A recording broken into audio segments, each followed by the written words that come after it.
욥기 18장입니다. 욥기 18장. 욥기 18장을 통해서 우리가 보는 것은 빌닷, 욥의 친구 빌닷이 악인 욥에게 설명하는 심판의 권세. 이 주제를 잘못 이해하면 안 돼요. 빌닷이라는 자기 중심에서, 자기 관점에서 욥은 악인이다. 그래서 자기 중심에서 욥을 바라보면서 너는 악인이야, 그래서 이런 심판을 받는 거야 라고 자기 중심적으로 말하지만은 이는 하나님이 주신 권세가 아니에요. 자, 우리는 멀리 보고 길게 보는 것. 옆집에 한번 인사합시다. 멀리 보고 길게 봅시다. 자, 우리가 믿음을 히브리서 11장 6절 말씀에 이런 말씀이 있죠. 히브리서 11장 6절에 보면은 믿음으로 살아가는 사람들의 삶, 첫 번째는 하나님이 계시는 것, 두 번째는 하나님께 나아오는 자에게 상 주시는 것. 이 끝자락은 어딘가? 그 상은 어디서 받는가? 물론 우리가 믿음 생활 잘하면 이 땅에서 하나님께서 때를 따라 도우셔서 우리가 원하는 그것도 주실 수 있습니다. 하나님께서 주시는 상의 끝자락은 죽음 건너편 영원한 하나님 나라에서 얻는 상이에요. 그런데 지금 우리가 멀리 보지 못하면 지금 오늘 현실에 나타난 것을 가지고 사람을 정죄하고 판단하고 심판할 수 있습니다. 자, 예를 들어서 우리 히브리서 11장 6절 말씀 먼저 보고요. 한번 봅시다. 다 같이 시작. 믿음이 없이는 하나님을 기쁘시게 하지 못하나니 하나님께 나아가는 자는 반드시 그가 계신 것과 또한 그가 자기를 찾는 자들에게 상 주시는 이심을 믿어야 할지니라. 자, 믿음으로 하나님을 기쁘시게 하는 자들은 두 가지입니다. 첫 번째는 그가 계신 것과, 반드시 그가 계신 것과. 여러분, 하나님이 함께 하심을 믿습니까? 여러분, 고난 속에도 함께 하심을 믿으세요? 하나님은 모든 삶 가운데 믿는 믿음의 사람들에게 함께 하심을 믿습니다. 두 번째는요, 환경이 좋든지 나쁘든지 내게 주어져 있는 환경 속에서 믿음으로 사는 끝자락은 하나님은 상 주시는 하나님이다. 그런데 오늘 내 눈에 보이는 현실, 내 눈에 보이는 환경을 가지고 내가 알고 있는 경험, 내가 경험한 그 지식을 가지고 누군가를 심판을 하고 판단한다면 이건 틀린 거예요. 자, 지금 코로나19 상황입니다. 코로나19 상황 때문에 어떤 이들은 코로나 때문에 더 잘 되어진 사람도 없지 않아 있어요. 간혹. 그러나 대부분의 사람들이 코로나 때문에 어려운 상황 속에 있습니다. 전 세계적으로 보면은 앞으로는 이 4차 산업혁명 시대, AI 시대에 급속한 변화가 일어날 거예요. 그런데 어쩌면은 이 코로나 때문에 그게 더 빨라지는지도 몰라요. 사람이 하던 것을 로봇이 대체합니다. 이제는 사람을 접촉하는 것. 그래서 비대면 치료 방법이 뭔가, 아니면 비대면 사람과 사람이 만나지 않고 기계와 인간이 만나는 거야. 그러면서 이제 이 AI 시대에 멀리 좀 더 후에 올 것이 더 빨리 오는 거야. 그러면 우리는 점점 실직자가 많아질 거야. 전문 의사들요? 예, 의사도 이제는 기계가 대체할 겁니다. 우리 AI 인공 로봇 하나가 어쩌면 의사 600명, 1000명이 감당할 것을 짧은 시간에 할 수도 있습니다. 우리는 이런 것을 가지고 이 시대적인 변화 속에서 눈에 보이는 환경을 가지고 그 사람을 판단하고 심판하고 정죄한다면은 결국 자기 중심적인 자기 경험으로 말미암아 심판하고 판단하는 것은 결코 하나님의 뜻에 맞지 않습니다. 예를 들면은 우리 지금 코로나로 말미암아 제일 어려움을 당하는 분들 중에 한 분들이 관광업계에 계시는 분들, 아니면은 교통, 항공. 자, 예를 들어서 우리 성도님들이 자녀들이 항공업계에서 예를 들어 대한항공이나 아시아나 항공에서 파일럿이라고 하면은 돈 잘 번다고 그럴 거예요. 참 좋다고 그럴 거예요. 승무원은 어떠세요? 최고의 엘리트들이 승무원 하는 겁니다. 실력만 따고 됩니까? 인격과 말과 외적인 모습과 모든 것을 다 충족시켜야지 이 성문이 될 수 있습니다. 그런데 지금 코로나가 발생하고 무급으로 벌써 몇 개월째를 지나가고 있습니다. 그분들을 향하여서 여러분이 심판하시고 정죄하시고 판단하시겠습니까? 그렇지 않아요.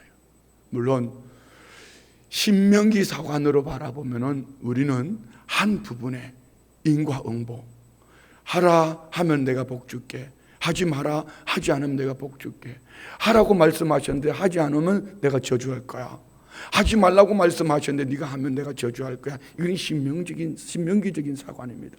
그렇지만 이것은 남들에게 적용해야 될 것이 아니고 내게 적용해야 될 것입니다. 쉽게 표현하면요, 내가 평소에 원하지 않는 내게 어떤 일이 당했다, 어떤 일을 만났다, 내가 원하지 않는 내 삶 속에 환난이 오면은 먼저 그 말씀으로 나를 돌아보고 깨우쳐서 어디서 식어졌으며 어디에서 떨어졌는지 자기 자신을 돌아보는데 이 신명기 사관을 적용하면 돼요. 그렇지만 대인관계 속에 신명기적인 사관을 가지고 모든 사람을 적용한다면은 여러분은 참으로 엉터리 신앙입니다. 세상에 제일 무서운 사람이 어떤 사람인지 아세요? 책 한 권을 읽고 그것이 진리라고 목숨 걸고 사는 사람이요. 물론 성경책 한 권 읽고 진리라고 목숨 걸고 살면 돼요.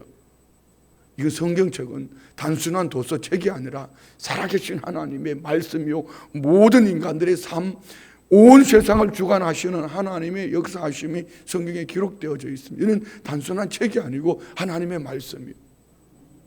아멘.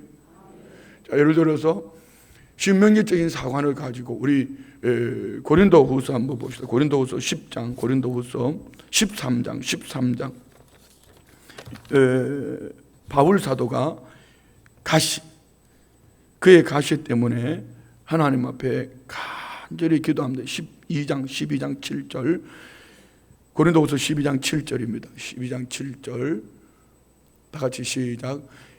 여러 계시를 받은 것이 너무 지극히크므로 너무 자만하지 않게 하시려고 내 육체에 가시고 사탄의 사자를 주셨으니 이는 나를 쳐서 너무 자만하지 않게 하려 하심이라. 자, 여기 보세요. 하나님의 신실한 종 바울 사도에게 육체의 질병이 찾아왔습니다. 너무 고통스럽고 괴로운 거예요. 아픈 것도 고통스러운데 하나님의 종으로 쓰임받는 사도로서 그는 이 질병 때문에 복음의 걸림돌이 됩니다. 그래서 어떡하지요? 8절 봅시다. 이것이 내게서 떠나가게 하기 위하여 내가 3번 주께 간구하였더니 하나님 이 질병 고쳐주세요. 간절히 3번 기도했다는 것입니다.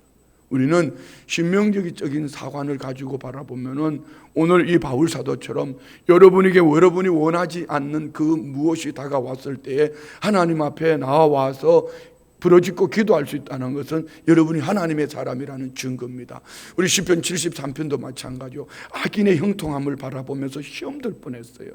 그러니까 그 중심에 보면 내가 하나님의 성소에 들어갈 때 깨달았다. 무슨 얘기입니까? 악인은 저렇게 형통하는데 나는 믿음으로 살아가는 나는 왜 이래? 환경과 형편을 통해서 결론을 내릴 수가 없습니다. 그래서 하나님 앞에 간절히 기도하는 가운데 성소라는 것은 하나님과 인간의 만남이 있는 장소입니다. 하나님을 만난 그때에 깨달았습니다.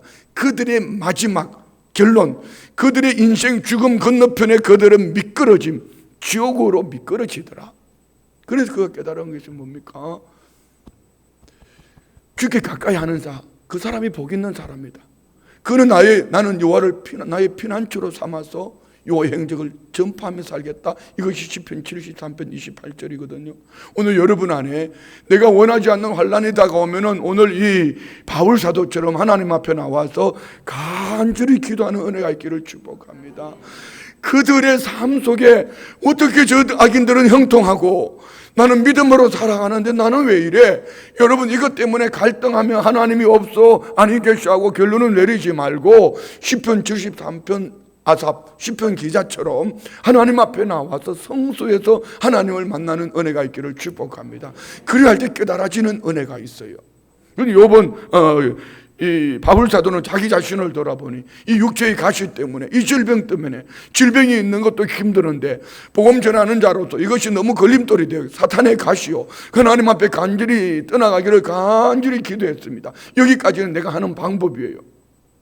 어쩌면 내가 경험한 것 때문에, 내가 보기에 좋지 못하기 때문에, 너무 아프기 때문에, 괴롭기 때문에 하나님 앞에 간절히 기도했습니다.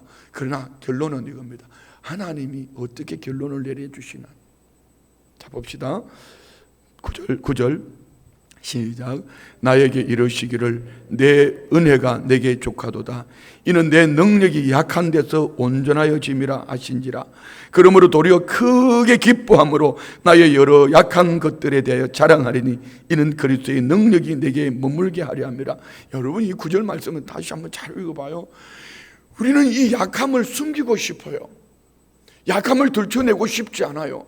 그런데 이 약함을 하나님 앞에 와서 토하여낼 때에, 퍼낼 때에, 자, 우리 로마서 8장 26절에 보면은 우리 주의 성령이 약한 나를 탄식하는 기도로 도우신다고 그랬어요.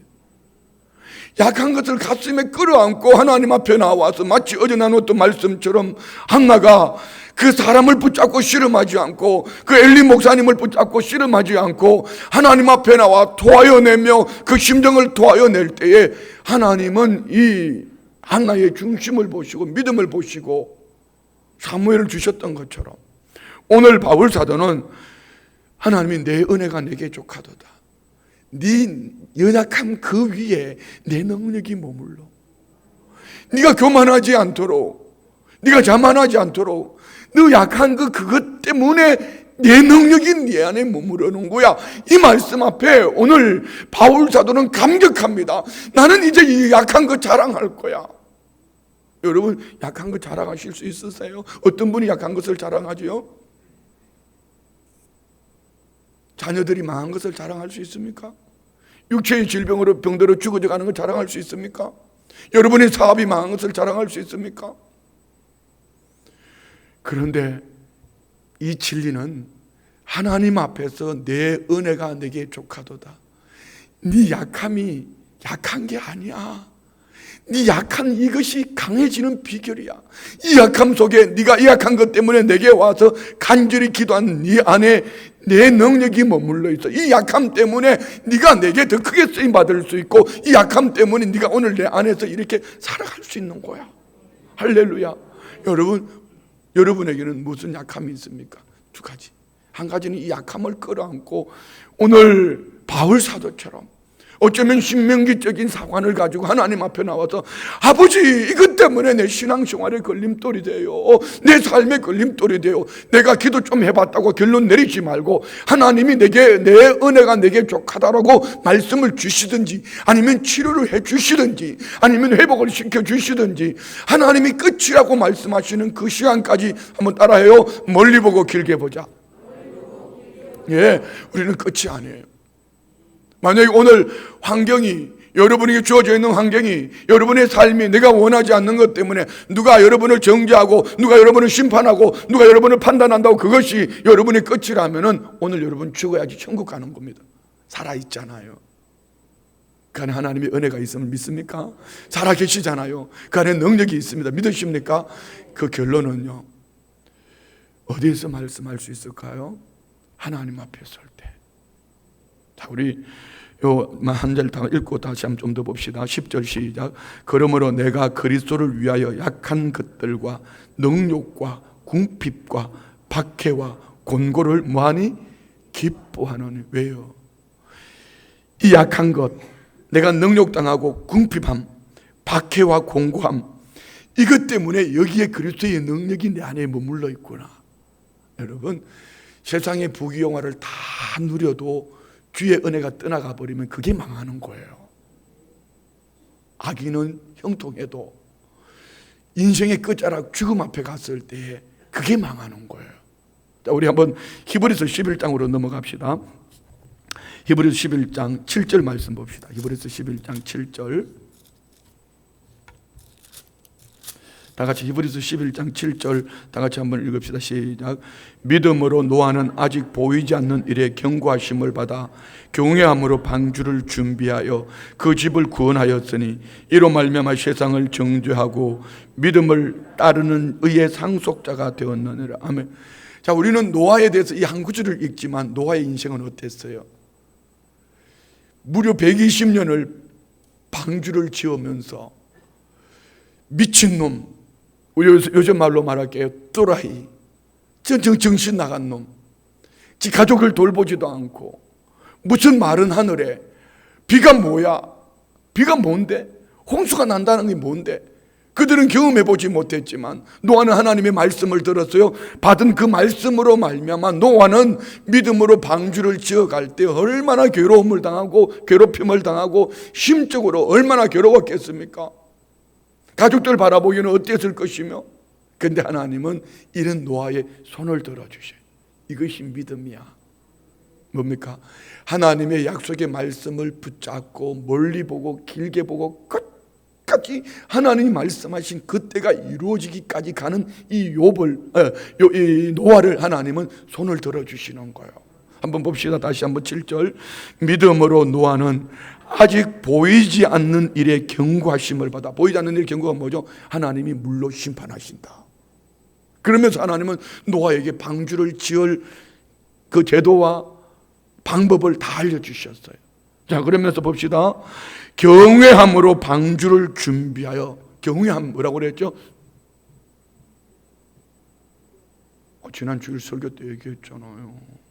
경외함이 뭐였죠? 산파가 하나님을 경외했다. 앞에는 뭐죠? 하나님을 두려워했다. 여기는 무서워라. 미래에 대한 불확실한 미래에 대한 무서움이 아니고 하나님을 공경하면서 오는 두려움이에요. 공경하면서 오는 두려움. 하나님의 말씀을 받았을 때에 경외함으로, 하나님을 공경함으로, 두려움으로 세상은 그를 심판하고 돌을 던지고 바보 같은 놈, 머저리 같은 놈, 또라이 별소리를 다 해도 하나님을 경외함으로 방주를 준비했다. 결론은 뭡니까? 그 집을 구원하였으니 이로 말미암아 세상을 정죄하고, 반대로 지금까지는, 그 일이 있기 전까지는 그들이 노아를 향해 돌을 던졌고 노아를 심판했고 노아를 향하여서 별소리를 다 했지만 홍수 심판이 임할 때에 노아가 세상을 정죄한 게 아니죠. 하나님의 말씀이 말씀하신 대로 되어질 때 믿음으로 순종하는 자에게는 하늘의 칭찬과 상급, 그의 가족이 구원 얻고 그랬더니 이 홍수 심판을 피할 수 있었지만, 그렇지만 말로 떠들고 정죄하고 돌 던졌던 그들은 죄악이 관여한 세상 속에서 방주 속에 들어오지 아니함으로 구원을 얻지 못했습니다. 자, 보십시오. 세상을 정죄하고 믿음을 따르는 의의 상속자가 되었느니라. 여러분, 우리 의의 상속자가 됩시다. 옆집에 한번 얘기해요. 의의 상속자가 됩시다. 예. 의의 상속자는요, 예수 그리스도를 중심에 두고 한번 따라해요. 멀리 보고 길게 보자. 오늘은 다른 거 생각할 거 없어요. 한마디만 기억해요. 멀리 보고 길게 보자. 예. 뭘 멀리 보고 길게 봐요? 나를 보는 것이 아니고 내 안에 계신 예수 그리스도를 바라보며 주께서 나와 함께 하심을 믿음으로 바라보며 멀리 보고 길게 보는 것, 내 인생 끝자락에 갔을 때 나는 어떤 모습으로 주님 앞에 설 것인가. 디모데후서 4장 6절부터 봅시다. 바울 사도는 그렇게 얘기해요. 자기 자신의 이런 고난의 삶, 인생 끝자락에 가서 그는 자기 자신을 이렇게 고백합니다. 디모데후서 4장 6절로 다 같이 시작. 전제와 같이 내가 벌써 부어지고 나의 떠날 시각이 가까워졌도다. 나는 선한 싸움을 싸우고 나의 달려갈 길을 마치고 믿음을 지켰으니. 이것이 히브리서 11장에 나오는 모든 믿음의 사람들의 삶이요. 한번 따라합시다. 선한 싸움을 싸우고 달려갈 길을 마치고 믿음을 지켰으니. 예, 오늘 저와 우리가 왜 이 새벽에 이렇게 코로나 때문에, 어제는 제가 엄청 기분 나쁜 하루였어요. 어제는 왜 그렇게 기분이 나쁜지 모르겠어요. 행정부가 기분이 나쁘고 왜 교회만 타겟을 삼냐고요. 왜 교회는 밥 먹지 말라 그러고요. 왜 소그룹도 모이지 말라 그러는 거예요. 여러분이 나와서 코로나 걸리면은, 이번 내일부터 코로나 걸리면은 나한테 벌금 물린대요. 교회 책임자한테 벌금 물린대요. 그리고 그와 함께 앉아있는 책임을 물린대요. 이게 정부가 하는 꼴악선이에요. 엄청 기분 나빠요. 기분 나빠요. 그렇지만 돌 던질 것이 아니라 우리 교회도 서로 돌아봐야지요. 마스크 끼고 차 타고 올 때 말도 하지 말아요. 그러대요. 교회 모여가지고 큰 소리도 말도 하지 말아요. 노래도 크게 부르지 말아요. 노래도 부르지 말아요. 이거는 공산당보다 더한 거예요. 그러면은 이태원에서 발발한 이태원의 걔네들은 행적도 추적도 하지 않았어요. 발표하지도 않았어요. 어떻게 동성애자들은 그렇게 합리적으로 끌어안으면서 이것이 여러분 포괄적인 차별금지법이 통과되면 안 된다는 이유입니다. 소수를 보호한다 하면서 온 국민을 볼모로 삼는 이런 엉터리 법이 어디에 있어요? 이거는 절대로 안 되는 거예요. 목숨 걸고 막아야 돼요. 차라리 죽을 거예요. 이거예요. 엄청 기분 나빴어요. 왜 교회를 타켓으로 삼나? 그것도 행정부의 두 번째 국무총리가, 방역당국이 그렇게 말했다고요? 그런 말 하지 말아요. 예, 이거는요 정말 기분 나쁜 일이에요. 그렇지만 우리는 이런 환경 속에서 선한 싸움을 싸워야 돼요. 거기 총칼 들고 가서 무기 들고 가서 이런 게 아니단 말입니다. 청와대를 부시러 가자, 뭐 국무총리 관저를 부시러 가자, 이게 아닙니다. 그러는 가운데에 선한 싸움을 싸우고, 할렐루야, 다시 한번 올려주세요. 나의 달려갈 길을 마치고, 어디까지 따라합시다. 멀리 보고 길게 보고. 하나님이 스톱, 끝이라고 말하는 그 시간까지 우리는 나의 달려갈 길을 달려가야 돼요. 그 중심이 뭐죠? 믿음을 지키는 거예요. 오늘 바울 사도처럼, 노아처럼 믿음을 지키는 거예요. 여러분, 멀리 보고 길게 보며 누가 뭐라 말을 하든지 어떤 환경을 만나든지 믿음을 지키시기를 축복합니다. 그 다음에 뭐가 있죠? 다음 절 보세요. 시작. 이제 후로는 나를 위하여 의의 면류관이 예비되었으므로 주 곧 의로우신 재판장이 그날에 내게 주실 것이며 내게만 아니라 주의 나타나심을 사모하는 모든 자에게. 자, 이제 내게 면류관이 예비되어져 있다. 언제요? 멀리 보고 길게 보는 인생 끝자락에 가면은 선한 싸움을 싸우고 달려갈 길을 마치고 믿음을 지킨 자에게는 하나님이 의의 면류관을 예비하고 계심을 믿으시면 아멘. 누구에게? 내게만이 아니라 주의 나타나심을 사모하는 모든 자에게. 언제 주님이 나타납니까? 내 인생 끝자락에서. 둘 중에 하나입니다. 개인의 종말, 죽음을 맞이하든지, 인류의 종말, 주님이 다시 오시든지. 우리 그날에 상 받는 하나님의 사람들 되시기를 축복합니다. 지금 조금 있다고 그거 가지고 사람을 업신여기고 좀 없다고 사람을 갖다가 판단을 하고 누가 지금 하고 있어요? 욥의 친구들이요. 자, 우리 오늘 본문으로 한번 돌아가 봅시다. 본문 말씀에 보면은 욥과 욥의 세 친구들이 1라운드가 끝나고 이제 두 번째 라운드가 시작되면서 엘리바스와 긴 논쟁을 마쳤습니다. 욥은 너무 화가 났어요. 속이 상해요. 그래서 평소에 입에 담지 못했던 말을 엘리바스 친구들을 향해서 쏟아냅니다. 그들의 자손을 막 저주하는 말을 했습니다. 평소에 욥이라면 절대로 비정상적으로 그렇게 말하지 않을 거예요.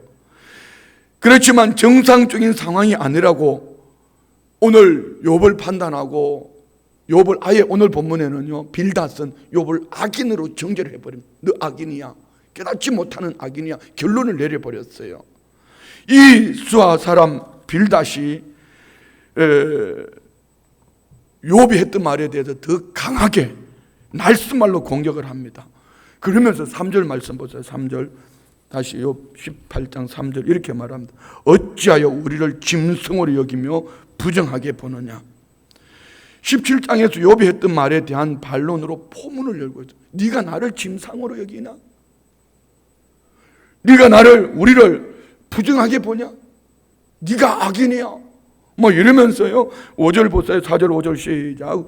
울분을 터뜨리며 자기 자신을 찢는 사람아, 너 때문에 땅이 버림을 받겠느냐?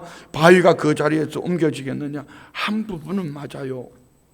오늘 우리 성도님들 어제 수요 예배 때 말씀이 기분 나쁘셨어요? 부르짖고 기도하지 않는다고 담임 목사가 여러분에게 8년 동안 부르짖자고 얘기한다고 부르짖지 않았다고 입을 덜썩거리지도 않는다고 뭐라고 말한다고 기분 나쁘셨어요?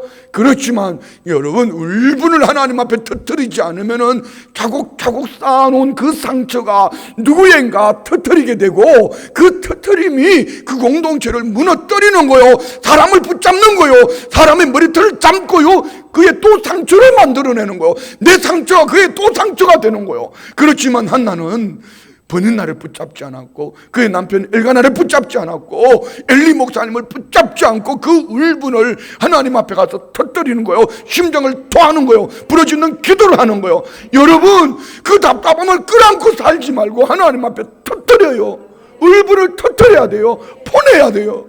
제발 부탁해요. 제가 이렇게 목회를 하다가 보면은요, 참 능력 많은 목사님들이 많아요. 우리 교회도 우리 교육자들을 보면서 그런 생각을 해요. 참 괜찮아요. 칼을 잘 준비했어요. 문제는요, 칼집이요, 인격이요.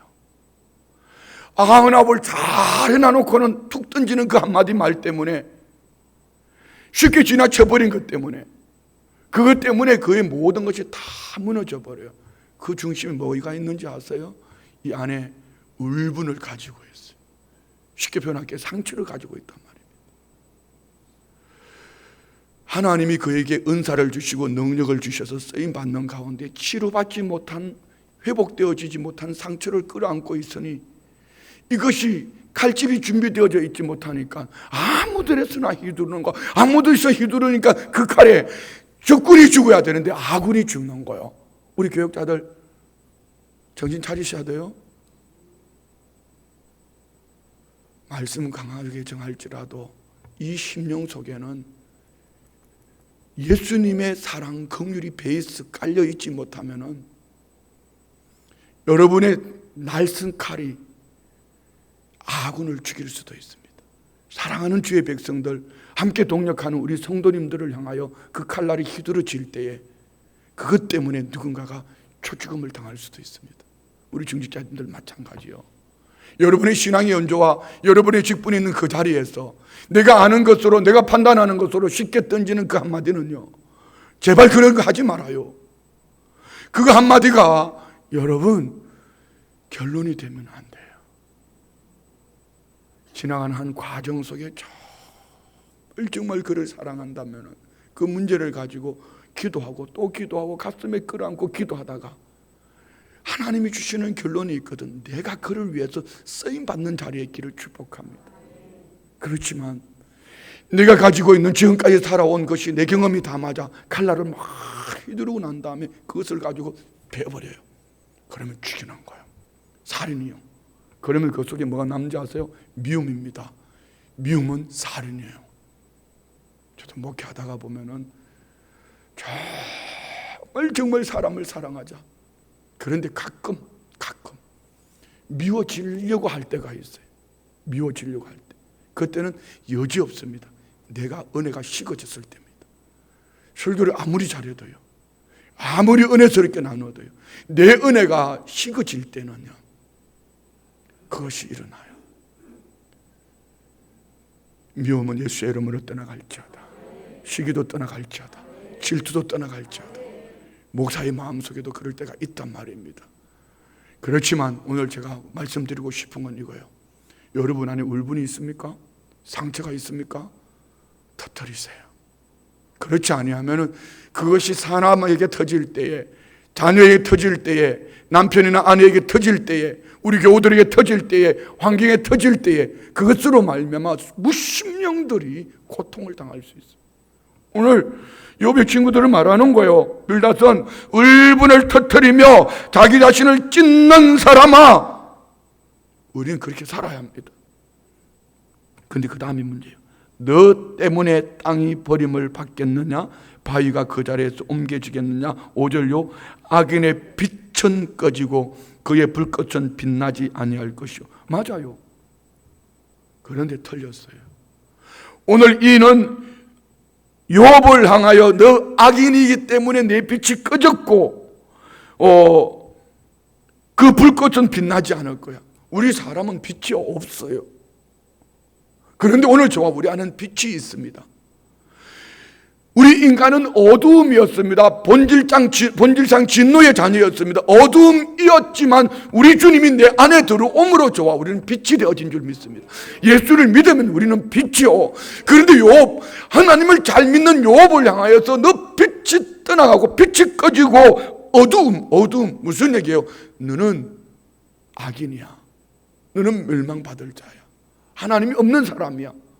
예수가 없는 사람이야. 여러분, 욕 중에 이보다 더 큰 욕은 없습니다.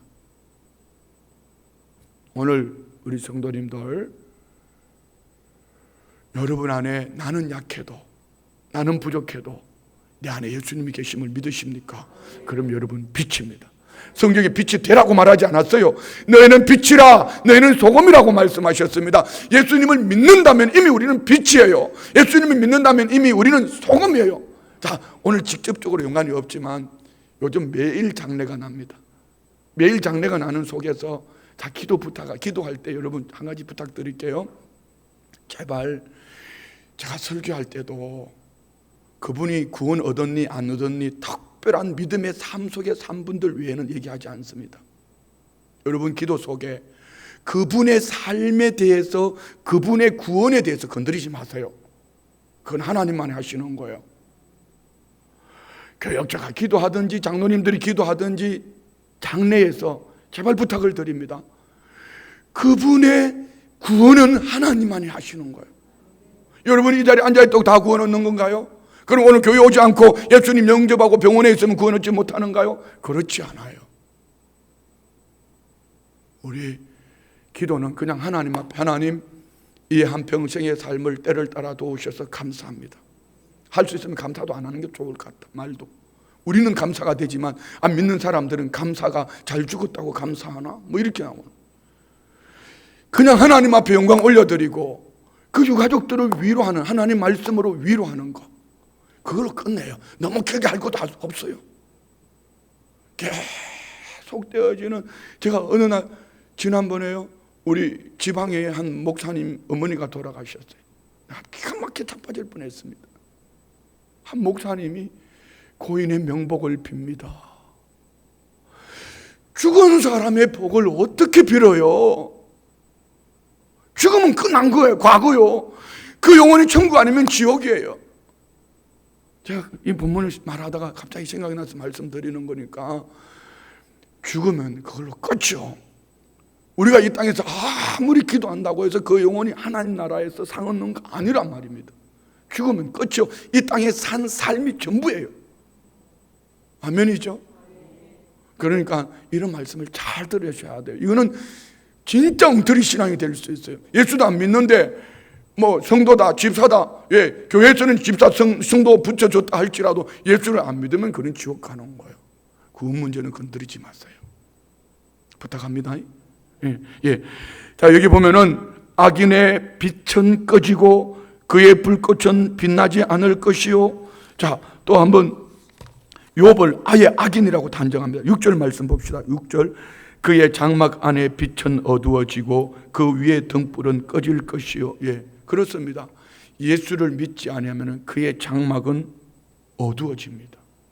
그렇지만 예수를 믿는 믿음의 사람들의 장막은, 이 땅의 육신의 장막은 꺼질지라도 하늘나라 하나님이 예비하신 그 장막은 영원합니다. 사람의 손으로 지은 것이 아니라, 아멘도 안 하고, 사람이 손으로 지은 것이 아니라 하나님이 지으신, 하나님이 허락하신 장막은 영원합니다. 그 장막을 바라보면서, 그 영원한 장막에서 살 것을 바라보면서 오늘 저와 우리가 예수를 믿는 거예요. 아멘이죠. 아멘이죠. 할렐루야. 예. 9절 10절 봅시다. 9절 10절 다 같이 시작. 그의 발 뒤꿈치는 덫에 치이고 그의 몸은 올무에 얽힐 것이며 그를 잡을 덫이 땅에 숨겨져 있고 그를 빠뜨릴 함정이 길목에 있으며. 무슨 얘기입니까? 너는 앞으로 사탄에게 발목이 잡혀서 덫이 빠지고 함정에 빠져서 헤어나오지 못할 것이다. 독설입니다. 어떻게 예수의 이름으로 사탄아 떠나가라 이렇게 말해도 시원찮을 판에 너는 이 사탄의 올무에서 빠져나올 수 없어. 너는 악인이야. 너는 사탄의 올무에 걸려서 너는 이제 끝났어. 결론을 내린 겁니다. 이보다 더 큰 죄가 어디 있을까요? 19절 봅시다. 결정적인 말입니다. 19절 시작. 그는 그의 백성 가운데 후손도 없고 후예도 없을 것이며 그가 거하던 곳에는 남은 자가 한 사람도 없을 것이라. 자, 결론을 아는 여러분들이요, 욥의 후손이 없었습니까? 그렇지 않습니다. 욥의 10자녀를 하나님 다시 주셨습니다. 그리고 후예도 없을 뿐 아니라 거하던 곳에는 남은 자가 한 사람도 없. 그랬습니까? 욥에게는 하나님이 갑절의 복을 주셨습니다. 따라합시다. 멀리 보고 길게 보자. 예, 우리는 교회 안에서 왜 다툼이 일어나는가? 내 경험을 말하기 때문입니다. 내가 알고 있는 지식을 말하기 때문입니다. 그가 아파하거든, 그가 힘들어하거든 말로 떠들지 말고, 내가 경험한 것 그것만 말하지 말고, 내가 알고 있는 지식 그것만 말하지 말고, 하나님이 그를 만져주시기를, 이 약한 데서 강하게 하시는, 나의 연약함을 탄식하는 기도로 도우시는 성령 안에서 맡길 수 있도록, 할렐루야, 우리가 중보하는 자가 되기를 원합니다. 그리고 자기 자신을 돌아볼 때는 신명기적인 사관을 가지고 하나님 앞에 울분을 터뜨리며 토하여내며 한나처럼, 할렐루야, 우리 바울처럼 노아처럼 믿음으로 살아내는 이런 성도들이 되시기를 주의 이름으로 축원드립니다. 묵상 질문 5번. 수아 사람 빌닷은 친구 욥을 어떤 사람으로 평가했나? 한마디로 뭐죠? 악인이다. 악인이다. 6번. 수아 사람 빌닷은 악인인 욥에게 나타난 심판의 모습을 어떻게 설명했나요? 한마디로 말하면 멸망이다. 끝이다. 사탄의 올무에서 너는 헤어나올 수 없어. 끝났어. 이런 얘기예요. 자, 세 번째 기도 제목입니다. 교회를 영적으로 분별하여 시험에 들지 않는 공동체로 세워가게 하옵소서. 아마 이거는 고린도전서 5장의 말씀하고도 연관되어지는 얘기지만 오늘 욥기하고도 연관되어집니다. 내 경험이, 내가 알고 있는 지식이 판단이 되면은 교회를 혼란스럽게 합니다. 영적으로 분별합시다. 바울 사도는 그의 가시 때문에 오히려 하나님 앞에서 간절히 기도하는 가운데에 내 은혜가 내게 족하도다. 약한 데서 네 강해지는 거야. 그래서 바울 사도 나 약함을 자랑할 거야. 이거예요. 오늘 우리 성도님들의 삶 속에 멀리 보고 길게 보는 은혜와 복이 있기를 주의 이름으로 축원드립니다. 기도합니다. 하나님 아버지, 우리가 자노라면 실수할 수도 있고 죄를 지을 수도 있습니다. 실수 때문에 하나님이 심판하시든지, 죄 때문에 하나님이 심판하든지, 때로는 실수 때문에 연단을 받든지, 범죄로 말미암아 연단을 받든지, 하나님이 나의 삶을 주관하시니 내 안에 예수님 계시는 하나님의 사람들, 빛으로 소금으로 이 시대 앞에 사명을 허락하신 줄 믿습니다. 아버지, 나 개인에게는 신명기적인 사관을 가지고 멀리 보고 길게 보지만 대인을 향하여 하나님이 그를 회복시켜 주시기를 간절히 기도하는 이것을 넘어가지 않게 하여 주시고, 연애 속에 승리하는 축복된 삶이 되게 하여 주옵소서. 믿음으로 예물 드립니다. 11조 예물 드립니다. 특별히 성경금 드립니다. 감사 예물 드립니다. 마음의 소원 올려드립니다. 새벽 제단 쌓게 하신 하나님께 감사드립니다. 그리스도의 장성한 분량에 이르는 믿음이 가질 수 있도록 인도하여 주옵소서. 하나님께 더 가까이 나가기를 원합니다. 교회학교 수련회 헌금 드립니다. 영혼 구원 전도에 힘쓰며 주님 뜻대로 살아가는 저희 가정 되게 하여 주옵소서. 아들 문종에게 모든 치료 과정을 인도해 주시는 하나님께 감사합니다. 건강 회복시켜 주셔 주님 주신 사명 잘 감당할 수 있는 아들 되게 하옵소서. 11작정 5번째 힘을 주님 감사합니다. 54번째 55번째 사랑은 언제까지나 떨어지지 아니하되 예언도 피하고 발언도 거치고 지식도 피하리라. 온전한 것이 올 때는 부분적으로 하던 것이 피하리라. 우리가 지금은 거울로 보는 것까지 힘이 하나 그때는 얼굴과 얼굴을 대하여 볼 것이요 지금은 내가 부분적으로 하나 그때는 주께서 나를 아신 것까지 내가 온전히 하리라 믿습니다. 성도의 사명과 부모로서의 사명을 잘 감당하게 하셔서 시대를 분별하는 지혜 성령 충만함으로 날마다 부르짖어 기도하게 하여 주옵소서. 구제 헌금 드립니다. 믿음으로 올려드린 예물 이 중심 보시고 때를 따라 도우시는 아버지, 악인의 삶이 아닌 의인의 형통한 삶, 멀리 보고 길게 보는 가운데에 예비하신 그 축복의 지름길에 참여하는 복된 삶이 되게 하여 주옵소서. 예수님의 이름으로 축복하며 기도드리옵나이다. 아멘. 할렐루야.